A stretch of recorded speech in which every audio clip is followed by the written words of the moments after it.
Hello friends, welcome back to my channel moral education Rekha P. Friends, इस video में आपके लिए मैं बहुत ही अच्छे क्वेश्चंस लेकर आई हूँ और वो भी डायरेक्ट सीटेड एग्जाम्स के अंदर दिए हुए क्वेश्चन है। अगर आप इन क्वेश्चंस की अच्छे से प्रैक्टिस कर लोगे तो आपको एक जनरल आइडिया भी मिल जाएगा कि किस तरह के क्वेश्चन आते हैं। दूसरा ये कि आप कोई भी कॉम्पिटिटिव एग्जाम की तैयारी कर रहे हैं, स्पेशली टेट एग्जाम की, तो ये क्वेश्चन उन एग्जाम्स में आपके लिए काफ़ी हेल्पफुल होंगे। तो without wasting the time let's start the video. Question number 1. Grammar is the content of English. A. Literature. B. Language. C. Both A and B. और लास्ट है none of the above. Grammar English में किसका content है ये बताना है। तो इसका करेक्ट ऑप्शन है लैंग्वेज। अब ये लैंग्वेज कैसे होगा, क्योंकि चाहे कोई भी लैंग्वेज हो, यानी कि ग्रामर तो सब में ही होती है, चाहे वो हिंदी हो, चाहे वो इंग्लिश हो या फिर संस्कृत हो। नेक्स्ट क्वेश्चन है question number 2. The play way method is used in teaching, यानी कि किस खेल विधि के जरिए हम क्या सिखा सकते हैं। इन चारों ऑप्शन में से ये बताना है, इनकी खेल खेल में बच्चों को क्या सिखाया जा सकता है। ए है स्पेलिंग्स, बी राइटिंग स्किल, सी है वोकैबुलरी और लास्ट है ऑल ऑफ दीज। तो इसका करेक्ट ऑप्शन होगा स्पेलिंग्स, यानी कि बच्चों को खेल खेल में स्पेलिंग्स ही बहुत अच्छे से सिखाई जा सकती है, यानी कि बच्चों को स्पेलिंग वाला गेम देके बच्चों की स्पेलिंग इम्प्रूव की जा सकती है। Next, question number 3. Translation is the best way to A. Improve reading, B. Improve writing, C. Improve learning और D. All of these। तो इसका करेक्ट ऑप्शन है all of these, यानी कि ट्रांसलेशन से सबसे अच्छे तरीके से क्या किया जा सकता है, यानी कि इससे रीडिंग भी इम्प्रूव होगी, ट्रांसलेशन करेंगे तो राइटिंग इम्प्रूव होगी, लर्निंग इम्प्रूव होगी। नेक्स्ट है question number 4. A laboratory begets an opportunity to bear, यानी कि लेबोरेटरी से हमें सबसे ज़्यादा अपॉर्चुनिटी क्या करने के लिए मिलती है, यानी कि लेबोरेटरी सबसे ज़्यादा क्या लेकर आता है ये बताना है। ए है रिस्पॉन्स, बी है क्रिएटिविटी, सी है एक्टिविटी और डी है ऑल ऑफ दीज। तो इसका करेक्ट ऑप्शन है ऑल ऑफ दीज, यानी कि लेबोरेटरी में हमें रिस्पॉन्स भी मिलता है, हम जो भी कुछ करेंगे, यानी कि कुछ भी केमिकल मिक्सअप करेंगे तो उसका हमें रिस्पॉन्स भी मिलता है, हाँ, उसका रिजल्ट मिलता है मीन्स। फिर है क्रिएटिविटी, यानी कि कुछ ना कुछ हम नया करते हैं उसके अंदर। फिर एक्टिविटी, यानी कि जो भी कुछ करेंगे वो एक्टिविटी होगी। Next question number 5. In which class would you classify radio and television, radio television को आप कौन सी क्लास में क्लासीफाई करोगे ये बताना है। A non print media, B print media, C both media और डी है नन ऑफ दीज। तो इसका करेक्ट ऑप्शन है नॉन प्रिंट मीडिया, यानी कि रेडियो टेलीविजन को हम प्रिंट नहीं कर सकते, नॉन प्रिंट मीडिया में ये आता है। 6 है the advantage of textbooks are, यानी कि टेक्स्ट बुक के एडवांटेज क्या है ये बताना है। A storage of past knowledge, B motivation for students, D C है डेफिनेट बेसिस फॉर असाइनमेंट्स और डी है ऑल ऑफ दिस। तो इसका करेक्ट ऑप्शन है ऑल ऑफ दिस, यानी कि बुक्स के टेक्स्ट बुक्स के एडवांटेजेस क्या हैं। स्टोरेज ऑफ पास्ट नॉलेज भी, इसके अंदर नॉलेज तो होती है, काफ़ी सारी नॉलेज स्टोर होती है टेक्स्ट बुक्स के अंदर। फिर स्टूडेंट्स के लिए मोटिवेशन का काम भी करती है, बुक्स देख के ही बच्चे मोटिवेट होते हैं पढ़ने के लिए। फिर ये जो डेफिनेट बेसिस फॉर असाइनमेंट है ये भी सही है भाई, इसी के बेस पे असाइनमेंट को फिक्स किया जा सकता है, यानी कि हम असाइनमेंट बच्चों को बुक्स के थ्रू, बुक में से ही हम असाइनमेंट बच्चों को देते हैं या फिर दे सकते हैं। तो इसका करेक्ट ऑप्शन है all of these. Question number 7. A text book can be defined as a compilation of printed sheets of paper bound in a cover, B. A specially written book containing knowledge, C. A storehouse of information to be passed on to the pupils, D. All of these। इसका correct option है all of these, यानी कि ये सारी की सारी characteristics क्या है बुक्स के अंदर पाई जाती हैं। यानी कि बुक्स क्या होती है, टेक्स्ट बुक क्या होती है ये बताना है। काफ़ी सारी प्रिंटेड शीट्स ऑफ पेपर होती हैं जो कि कवर में बंधी हुई होती हैं। स्पेशली रिटर्न बुक होती है जिसके अंदर काफ़ी सारी नॉलेज दी हुई रहती है, और इन्फॉर्मेशन का स्टोर हाउस है जिसे कि बच्चों को दिया जाना होता है। Question number 8. Which of the following belongs to the remedy of pronunciation, that is A. phonetic method, B. perception, C. clipping of sound, D. none of these।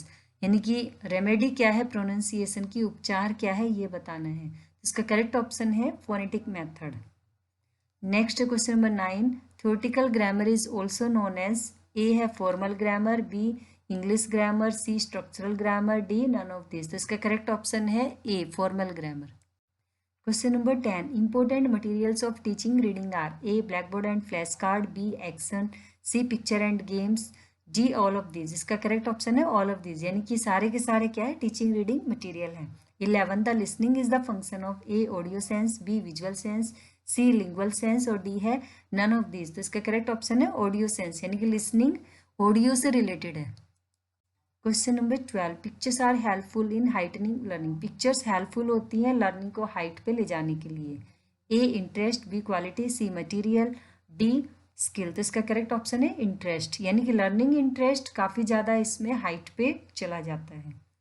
फिर 13 है the technique of speaking skill is A role playing, B oral composition, C reproduction, D all of this. तो इसका correct option है all of this, यानी कि speaking skill में ये सारे के सारे इंक्लूड होते हैं। Next question number 14, where does a child learn standard form of language. Standard form of language बच्चा कहाँ से सीखता है? A at home, B in society, C in play, D in school. तो इसका करेक्ट ऑप्शन है इन स्कूल। स्कूल से ही बच्चा स्टैंडर्ड फॉर्म ऑफ लैंग्वेज सीखता है। Question number 15, how the language was used. First of all, सबसे पहले language कैसे यूज़ की गई थी, यानी किस फॉर्म में यूज़ की गई थी? A symbolic, B oral, C written, D all of this. तो इसका करेक्ट ऑप्शन है सिम्बॉलिक, यानी कि सबसे पहले सिम्बॉल्स का यूज़ किया जाता था लैंग्वेज के लिए, यानी कि हमारे प्रिमिटिव जो मैन थे वो इस लैंग्वेज का यूज़ करते थे। Question number 16, the purpose of evaluation. Evaluation का पर्पज है A to know about behaviour changes, B to help improve school community relationship, C to serve as a guiding principle for selecting supervisory technique, D all of the above. तो इसका correct option है A to know about behaviour changes. Question number 17. Evaluation is the process of A. Determining the extent of the achievement of objectives, B. Comparing the outcomes of instruction, C. Ascertaining the quality value of outcomes, D. All of the above. तो इसका correct option है all of the above. Question number 18. Relationship between education and language is A.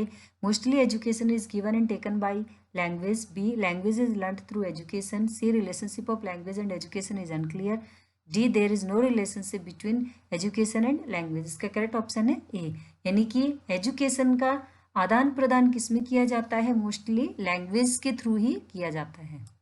Question number 19, the rule of teaching grammar at junior stage. A first grammar then language, B first language then grammar, C first vocabulary then grammar, D first grammar then vocabulary. तो इसका correct option है B, first language सिखाई जाए then बच्चों को grammar सिखाई जाए।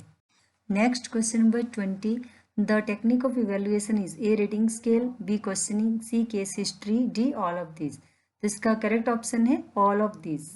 21, teaching of prose includes A essay, B story, C biography, D all of this. तो इसका करेक्ट ऑप्शन है all of this. Question number 22, testing, examining and evaluating the learning of students are essential in A. A teaching process, B. A learning process, C. A teaching learning process, D. A questioning answering process।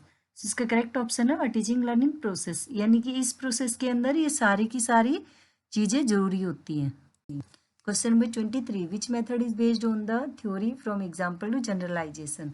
A deductive method, B inductive method, C inductive deductive method, D incidental method. इसका correct option है inductive method, और deductive method में इसका just opposite होगा। 24, which of the following is not the main characteristic of instructional material? A. Save time and energy, B. Make learning permanent, C. Save paper, D. Prevent indiscipline। Question number 25, IEP stands for A. International Educational Program, B. Indian Educational Program, C. Individualized Educational Program, D internet educational program. तो इसका correct option है individualized educational program. Friends, thanks for watching this video. Please like, share and subscribe. Mask up India, hand wash India follow करें। जय हिंद, जय भारत, वंदे मातरम।